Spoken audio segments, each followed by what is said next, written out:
Hello students, our today's topic is torque on a current carrying rectangular coil in uniform magnetic field. So student, एक magnetic field है, उसमें हमें एक current carrying rectangular coil रखनी है, तो उसके ऊपर लगने वाला एक torque because of the magnetic field.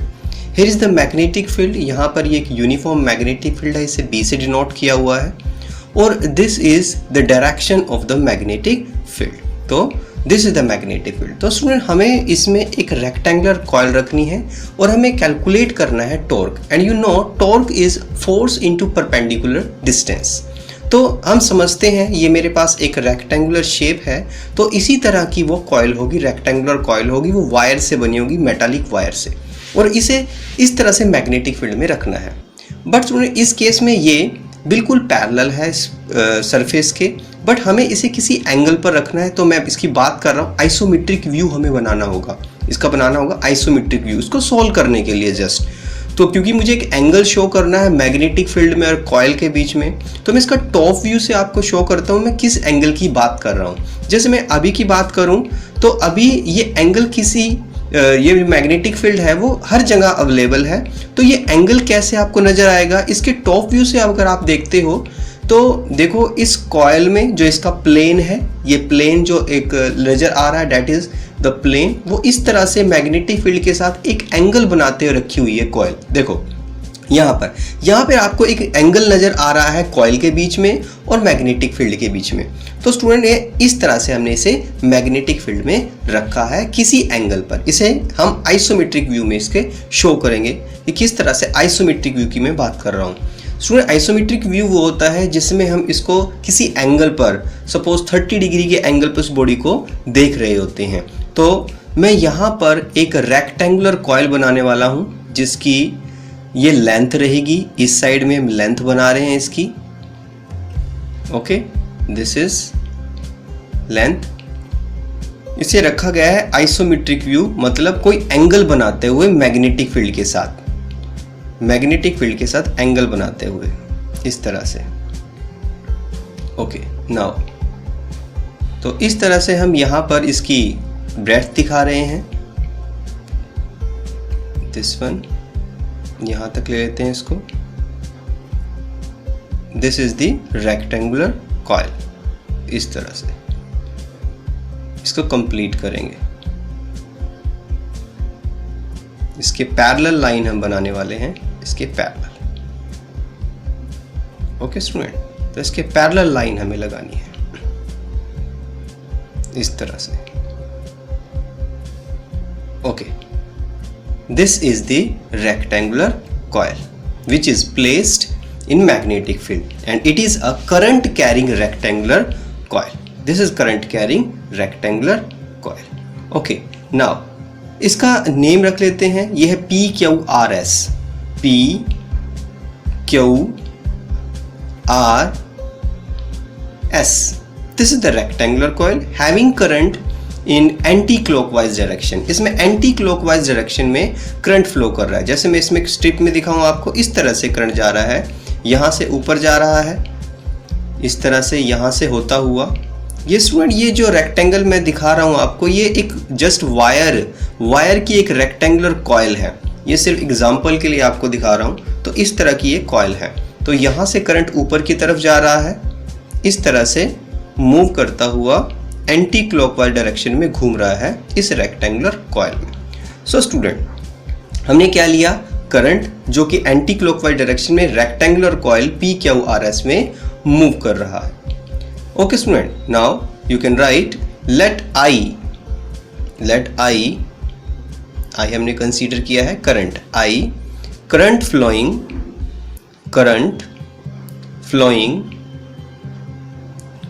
Flowing anti clockwise direction है इसकी, anti clockwise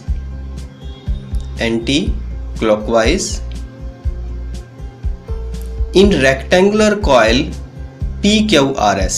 in rectangular coil PQRS. इसका नेम हमने रखा है PQRS. इसे मैग्नेटिक फील्ड में सस्पेंड किया गया है ताकि ये आसानी से घूम सके, क्योंकि इसके ऊपर टॉर्क लगने वाला है तो ये रोटेट करेगी इसके अंदर। Suspended in a uniform magnetic field, suspended in a uniform magnetic field of intensity B। आप कैपिटल B से इसे डिनोट कर सकते हो, ऑफ इंटेंसिटी B, वेक्टर लगा सकते हो because magnetic field is a vector quantity. Now अब रेक्टेंगुलर कॉइल की बात कर लेते हैं। लेट जो ये QR है और SP है ये लेंथ है, इस रेक्टेंगुलर कॉइल की लेंथ, ये ब्रेड्थ है, this is breadth. So you can write QR और SP, ये दोनों क्या है, length. This two are length of coil, आप लिख सकते हो length of rectangular coil. PQ RS, PQ and RS ये क्या है, B से डिनोट करेंगे इसको, breadth of coil, breadth of coil की ब्रेड्थ है। ओके स्टूडेंट, और मैग्नेटिक फील्ड को हमने B से डिनोट किया हुआ है। Also you can right B which is magnetic field applied on the coil, magnetic field applied on the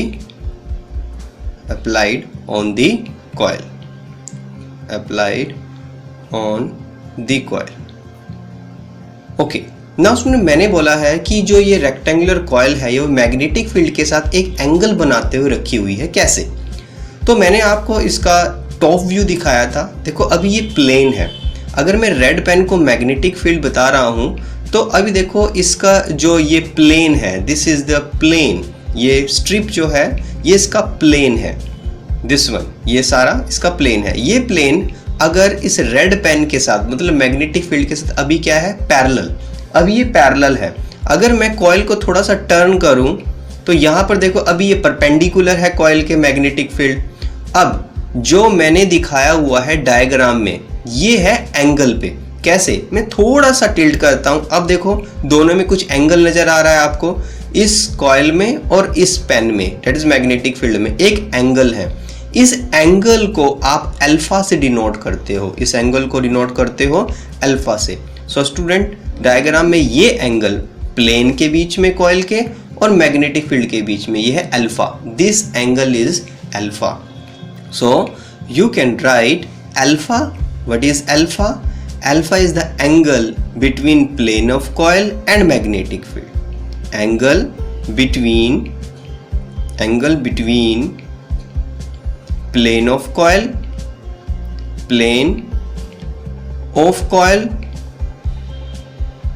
and magnetic field, that is B, and magnetic field, that is B। Student इसमें एक और concept आपको लेना होगा इसमें, क्योंकि इसके area की भी बात होने वाली है। सो स्टूडेंट सबसे पहले मैं एक नॉर्मल बनाऊंगा जो एरिया का नॉर्मल होगा, एरिया नॉर्मल। सो स्टूडेंट ये यहाँ पर एक नॉर्मल है, इसके प्लेन पे जो 90 डिग्री की लाइन बनाती है, जैसे हमने एरिया वेक्टर कंसेप्ट पढ़ा था तो मैंने एरिया को यहाँ वेक्टर बना दिया, एरिया के ऊपर एक नॉर्मल बना दिया है, this is the area normal जो प्लेन के परपेंडिकुलर है। इसी तरह ये जो कॉइल है, अब देखो जो आपने एंगल बनाया था मैग्नेटिक फील्ड में और कॉइल में, उनके बीच में एक एंगल था, बट देखो मैग्नेटिक फील्ड और नॉर्मल में भी एक एंगल है, जो कि ब्लैक पेन और रेड पेन में भी एक एंगल आ रहा है। सो स्टूडेंट इस एंगल को भी हम यहाँ पर शो करने वाले हैं, जो मैग्नेटिक फील्ड, रेड पेन और black pen that is normal के बीच में भी एक एंगल आपको नजर आ रहा है इस कंडीशन के अंदर। सो स्टूडेंट पहले तो नॉर्मल शो करते हैं कि ये नॉर्मल कहाँ पर है, जो कि कॉइल के 90 डिग्री पर होगा, प्लेन के 90 डिग्री आप कह सकते हो। ये तो है इसका नॉर्मल, आप इसका एरिया नॉर्मल कह सकते हो या एरिया वेक्टर की डायरेक्शन कह सकते हो, दिस वन। नॉर्मल और मैग्नेटिक फील्ड एक एंगल बना रहे हैं थीटा, इसे हम थीटा से डिनोट करेंगे, थीटा। सो स्टूडेंट ओवरऑल अगर आप देखो अल्फा और थीटा को मिला दिया जाए तो आपको पता चलेगा ये 90 डिग्री का एंगल है। दोनों को मिला दिया जाए तो एंगल कितना है, 90 डिग्री। तो यहाँ पर दो एंगल है, एक तो प्लेन के साथ बना रहा है मैग्नेटिक फील्ड, एक नॉर्मल के साथ बना रहा है मैग्नेटिक फील्ड। दोनों को सम करें तो 90 डिग्री एंगल आ रहा है। So student you can right theta. क्या है theta? Angle between magnetic field, angle between magnetic field, that is B, and normal to plane of coil, and normal to plane of coil, normal to plane, normal to plane of coil, plane of coil. Okay student, and also हमने क्या define किया कि alpha और theta को जोड़ें तो 90 degree आनी चाहिए। Alpha plus theta is 90 degree.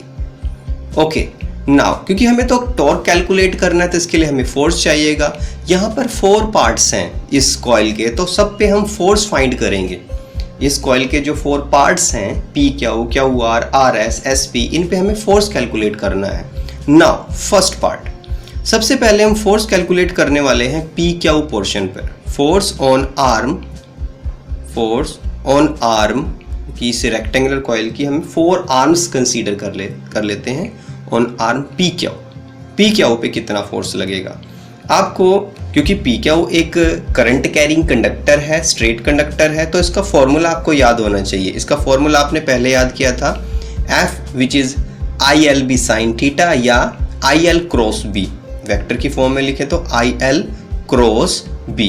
L length होती है उस कंडक्टर की।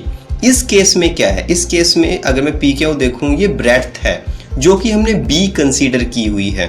सो स्टूडेंट आपका फॉर्मूला बनने वाला है, एल की जगह बी आ जाएगा, स्मॉल बी, लेंथ की जगह small B, I B cross capital B. Okay, now बात कर लेते हैं इसकी डायरेक्शन की। सुन, वैसे तो आपको पता है कि करंट और मैग्नेटिक फील्ड के दोनों के परपेंडिकुलर आना चाहिए फोर्स, बट इसको मैं एक थोड़ा सा ट्रिक से आपको समझाता हूं। आप इस समय में मान के चलो कि जो कॉइल है वो इस तरह से रखी हुई है, इस तरह से कि इसका जो प्लेन है वो परपेंडिकुलर है पेपर के, और ये मैग्नेटिक फील्ड है। 90 डिग्री केस अभी मैं मान लेता हूं सिर्फ डायरेक्शन के लिए। तो बाहर करंट आ रहा है, करंट किधर आ रहा है, बाहर की तरफ करंट आ रहा है। तो फ्लेमिंग लेफ्ट हैंड रूल क्या कहता है, फ्लेमिंग लेफ्ट हैंड रूल ये कहता है, अगर आपकी सेंटर फिंगर, जैसे फर्स्ट फिंगर मैग्नेटिक फील्ड है तो सेंटर फिंगर ऊपर आ रही है, तो आप थंब देखो, थंब किधर आ रहा है, ऊपर का मतलब बाहर आ रही है प्लेन ऑफ पेपर से, थंब ऊपर जा रहा है, ऊपर। तो जो फोर्स है मैग्नेटिक फील्ड की वजह से पी के ऊपर, वो किधर है, वो ऊपर की तरफ आ रहा है। सो स्टूडेंट ये चाहे कितना भी टर्न ले ले, इस पे फोर्स ऊपर की तरफ ही लगने वाला है। सो पहला फोर्स जो है उसकी डायरेक्शन है ऊपर की तरफ, अपवर्ड, वर्टिकली अपवर्ड। आप डायरेक्शन लिख सकते हो वर्टिकली अपवर्ड्स। ये जो डायरेक्शन है ये है वर्टिकली अपवर्ड्स। स्टूडेंट अगर डायरेक्शन आपको समझ नहीं आई तो रिपीट करके आप इसे दोबारा देख सकते हो, जहां Fleming left hand rule use किया गया है, by Fleming's left hand rule, by Fleming's left hand rule, by Fleming's left hand rule. आप स्क्रू रूल से भी समझ सकते हो, बस आपको ये याद रखना है जो फोर्स है वो दोनों के परपेंडिकुलर है, जहां करंट जा रहा है उसके और मैग्नेटिक फील्ड के। सेकंड केस, फोर्स ऑन सबसे नीचे वाली वायर पे निकालते हैं, arm RS, one by one सबको सॉल्व करेंगे। आरएस इस पोर्शन पे निकालते हैं। स्टूडेंट जैसे हमने अभी एग्जांपल लिया था, यहाँ से करंट बाहर आ रहा था, तो नीचे वाले पोर्शन से करंट किधर जाएगा, नीचे जाएगा, वो पूरा कंप्लीट करेगा साइकिल, वो नीचे की तरफ जाएगा। तो स्टूडेंट अब करंट जा रहा है नीचे की तरफ, मैग्नेटिक फील्ड उधर ही है, करंट जा रहा है नीचे। अब की बार थंब किधर आ रहा है, देखो इस कंडक्टर पे से अगर मैं कहता हूँ मैग्नेटिक फील्ड उधर है, करंट नीचे है, तो थंब देखो नीचे की तरफ। जो आपका करंट है वो नीचे का मतलब है पेपर की तरफ जा रहा है वो, और जो फोर्स है वो डाउनवर्ड आएगा, वर्टिकली डाउनवर्ड। F2 की ये डायरेक्शन रहेगी। सो स्टूडेंट इनके लाइन ऑफ एक्शन को मैं अगर दिखाऊं, दोनों का लाइन ऑफ एक्शन, ये तो मैंने कंडक्टर के एक पार्ट पे दिखाया है, पूरे कंडक्टर पे इस तरह की लाइनें लग जाएंगी। जितना फोर्स ऊपर की तरफ लगेगा उतना ही फोर्स नीचे की तरफ लगेगा। तो क्या स्टूडेंट इससे ये घूम पाएगा? नहीं। ये दोनों इक्वल एंड अपोजिट हैं, इन सब के लाइन ऑफ एक्शन सेम होंगे, जिसकी वजह से ये घूम नहीं पाएगा, ये कैंसल आउट हो जाएगा। जितना फोर्स ऊपर है उतना ही फोर्स नीचे भी है। सो स्टूडेंट इसकी वैल्यू फाइंड कर ले। पहले ये F1 था, हम F2 फाइंड कर लें। I लेंथ उतनी ही है, इसकी भी विड्थ B ही लेनी है, ब्रेड्थ B ही लेनी है, तो into capital B। Same force है दोनों के दोनों मैग्नीट्यूड में। तो डायरेक्शन की बात कर लें, ये है vertically downward, vertically downward, vertically downward bye Fleming's left hand rule, by Fleming's left hand rule, by Fleming's left hand rule. Okay, now student मैंने अभी बोला आपको ये दोनों के दोनों फोर्सेस इक्वल एंड अपोजिट हैं, so they will cancel each other because their line of action is same. So you can write, इसके भी वेक्टर कहा देते हैं। Now F1 and F2 दोनों के दोनों जो फोर्सेस हैं वो इक्वल एंड अपोजिट हैं and their line of action is same, so they will cancel each other. F1 and F2 are equal and opposite and their line of action is same, and their line of action is same, so they will cancel each other, so they will cancel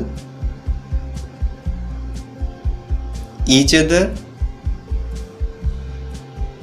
एक दूसरे को cancel कर देंगे। तो इससे कोई torque develop नहीं हो सकता, बट हमें तो टॉर्क फाइंड करना है। बट अभी भी इस रेक्टेंगुलर कॉइल की 2 आर्म्स बची हुई हैं। तो थर्ड सॉल्यूशन रहेगा किस पोर्शन के लिए?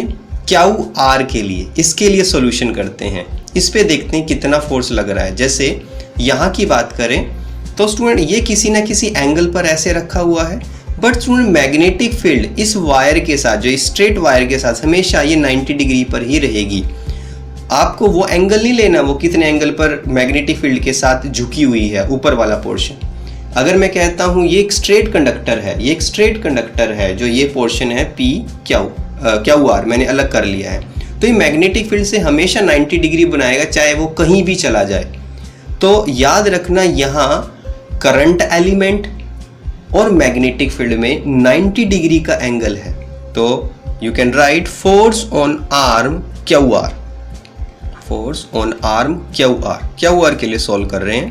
Q R, force on arm Q R, formula same है, IL भी साइन थीटा, आपकी बार लेंथ L ही है, तो आप फॉर्मूला अप्लाई करेंगे।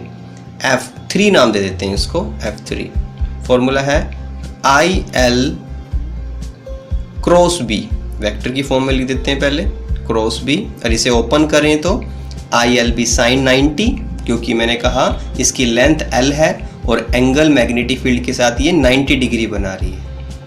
नाउ F3 क्या मैग्नीट्यूड आएगा इसका? F3 which is ILB sine 90।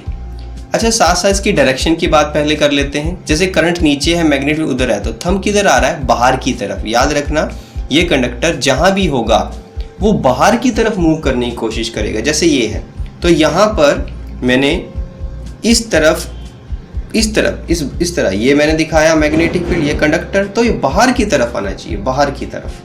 तो F3 मैग्नीट्यूड क्या है इसका? F3 ILB sine 90 degree, ILB sine 90 degree, और you can write F3 ILB, IL। Okay student, और डायरेक्शन मैंने अभी बताई आपको, perpendicular to plane of paper and outward, तो वो बाहर की तरफ आना चाहता है, घूम के वो हिस्सा बाहर आना चाहता है, रोटेट करना चाहता है। Perpendicular to plane of paper and outward, वो पेपर से ऊपर की तरफ उठकर आना चाहता है and outward, perpendicular to plane of paper and outward. तो ये वाला हिस्सा पेपर से ऊपर की तरफ उठना चाहता है और इस पे फोर्स लग रहा है F3। बात कर लेते हैं नेक्स्ट फोर्स की, फोर्स ऑन आर्म PS या SP, आप SP भी लिख सकते हो, SP।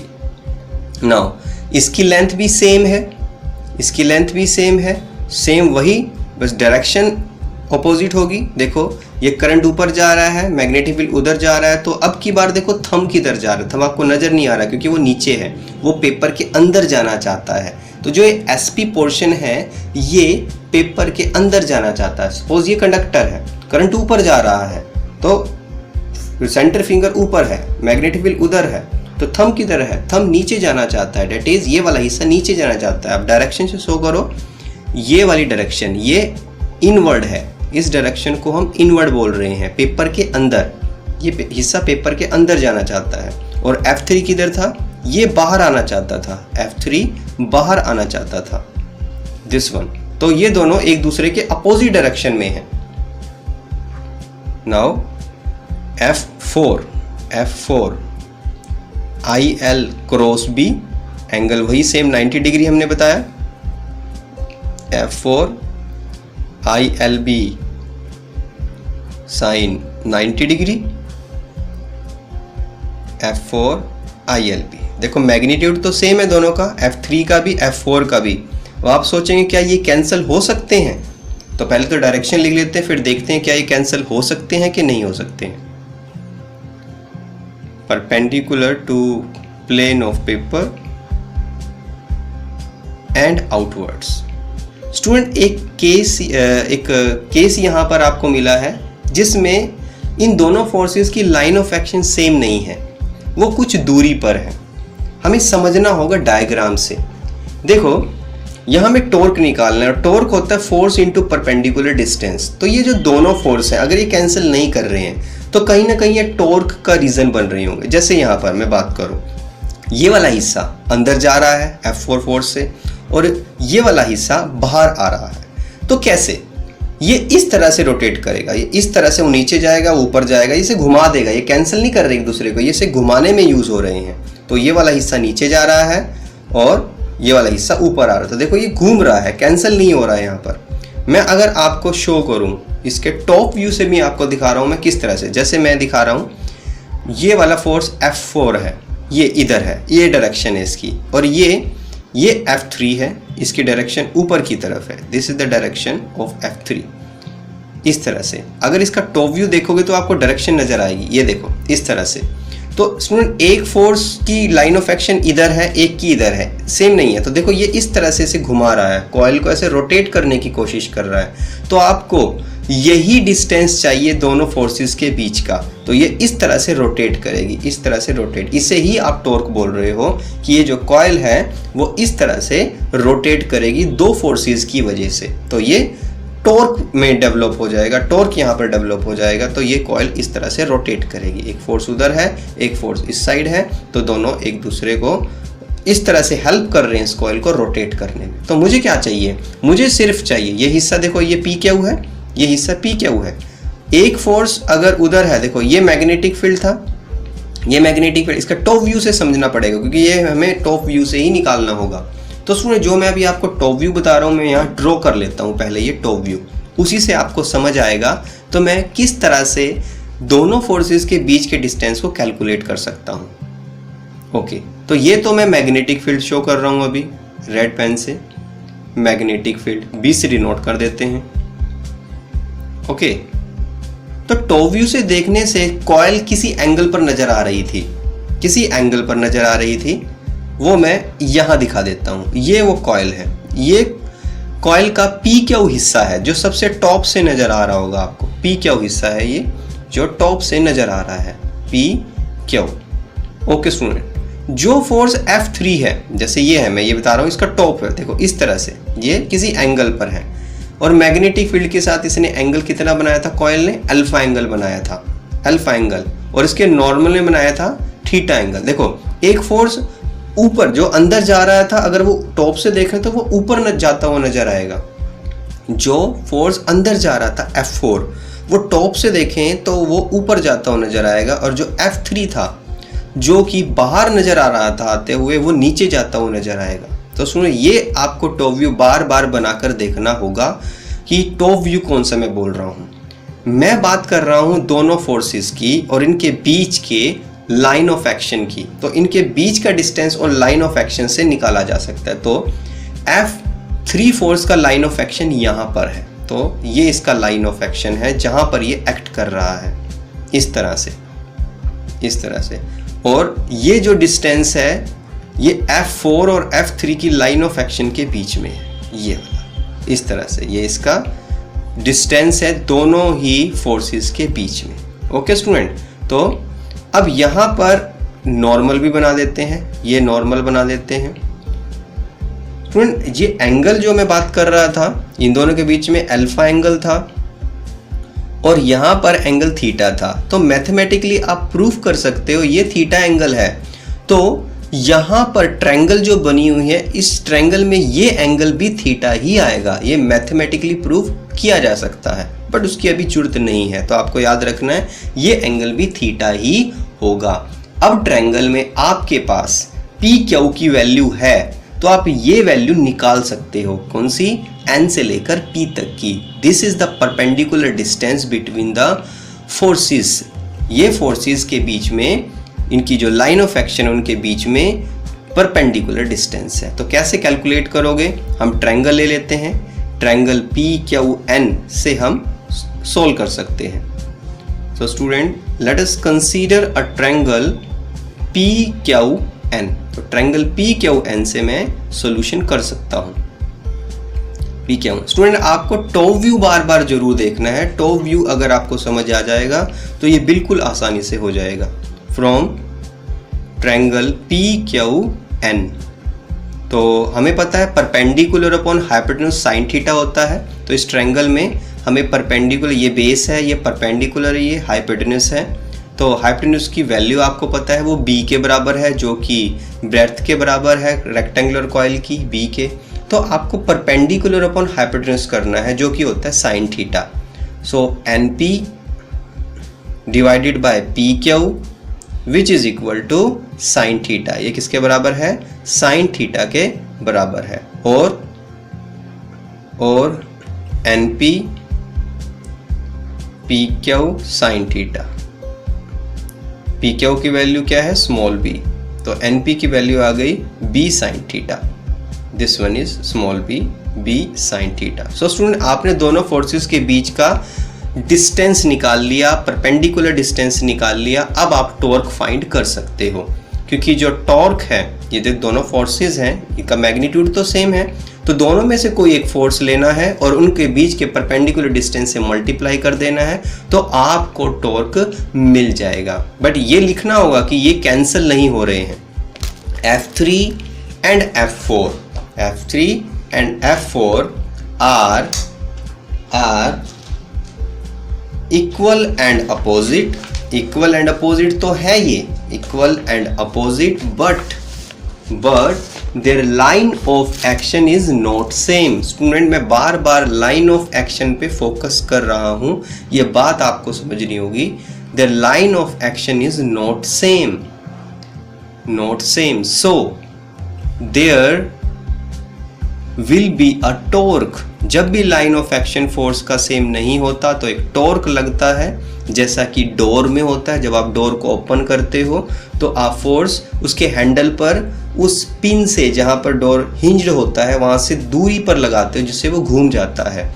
That's why the coil will rotate. Therefore torque is force into, या आइदर फोर्स, दोनों में से कोई मर्जी लो, दोनों की वैल्यू सेम है। Either force into perpendicular distance.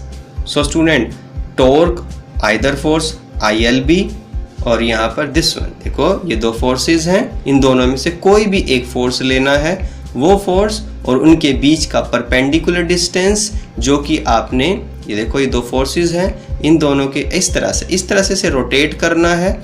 Torque हमें मिलेगा, उसके लिए परपेंडिकुलर डिस्टेंस चाहिए जो कि NP है, जिसकी वैल्यू आपने ये कैलकुलेट कर ली है। सो स्टूडेंट, आपको दोनों फोर्सेस के किसी एक के मैग्नीट्यूड को लेना है, दोनों फोर्सेस में से, जो कि है ILB, सेम है दोनों, और उनके बीच के परपेंडिकुलर डिस्टेंस जो कि है NP, जिसकी वैल्यू आपने लिखी थी B sin theta, tau ILB, and you can right NP, इसकी वैल्यू हमें पता है B sin थीटा है, ये वैल्यू पुट करो B sin थीटा, इसे अरेंज करें तो टाउ I, L और B को इकट्ठा करो, L और B का मतलब है लेंथ इनटू ब्रेड्थ, क्योंकि ये एक रेक्टेंगुलर कॉइल है जिसमें ये लेंथ है और ये विड्थ है, ब्रेड्थ है, तो ये इसका एरिया बन जाएगा L इंटू B। तो tau is equal to IAB sine theta. Student, ये तब का केस है जब सिर्फ एक टर्न है कॉइल के पास। तो इस तरह की n नंबर ऑफ टर्न्स अगर होती उस कॉइल में तो आपका फॉर्मूला कैसे होता? n नंबर ऑफ टर्न्स है हमारे पास उस कॉइल में, number of turns, then torque क्या बनेगा? देन टॉर्क टाउ n आ जाएगा आगे, NIAB sine theta, NIAB sine theta. Okay student, so this is our final result of torque on a rectangular current carrying coil in magnetic field. Now student, यहाँ पर एक concept और है, NIA क्या है? ये है मैग्नेटिक डाइपोल मूवमेंट। इसे आप कैपिटल M से डिनोट किया करते थे, capital M, NIA, magnetic dipole movement, magnetic dipole moment, magnetic dipole moment. अगर ये वैल्यू पुट करें तो आपका फॉर्मूला कैसे बनेगा? टाउ यहाँ आ जाएगा MB sin theta. So student, this is also the formula of torque in the form of theta. Theta की फॉर्म में हमारे पास है। इसे वेक्टर फॉर्म में भी लिखा जा सकता है क्योंकि MB एक वेक्टर है, B भी वेक्टर है, उसके साथ साइन लगा हुआ है, मतलब यहाँ क्रॉस प्रोडक्ट हो सकती है M cross B। This is the vector form of the torque. Now student, alpha की फॉर्म में भी हमसे क्वेश्चन पूछे जा सकते हैं या न्यूमेरिकल्स में यूज हो सकता है फॉर्मूला। तो थीटा प्लस अल्फा हमारे पास था 90 डिग्री, तो मेरे पास यहाँ से थीटा की वैल्यू क्या आ जाएगी? 90 माइनस अल्फा, 90 माइनस अल्फा। अगर ये वैल्यू मैं यहाँ पर थीटा की जगह पुट करूँ तो मेरे पास आएगा tau MB sine 90 minus alpha, और साइन 90 माइनस थीटा होता है कोस थीटा, तो यहाँ आ जाएगा cos alpha. So this is also the formula. So student, ये भी हमारे पास फॉर्मूला है टॉर्क का, अल्फा की फॉर्म में है, ये थीटा की फॉर्म में टॉर्क का फॉर्मूला, और this is the final result NIAB sine theta. So student, this is our topic of torque on a current carrying rectangular coil in magnetic field or uniform magnetic field. Okay student, thank you very much.